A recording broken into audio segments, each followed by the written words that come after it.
Meus queridos amigos, hoje nós vamos tratar de um tema fascinante, que é a associação entre alergia alimentar e autismo.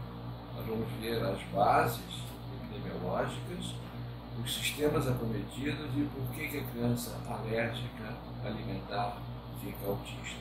Né?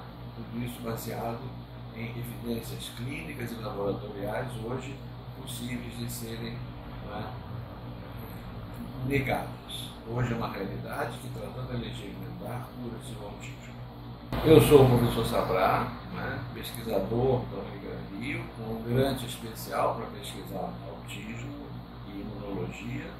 Esse grande já está em desenvolvimento há mais de 20 anos e esse trabalho hoje chega a vocês depois dos exaustivos trabalhos de pesquisa ao longo desses anos, cada vez mais demonstrando a associação entre alergia alimentar e autismo.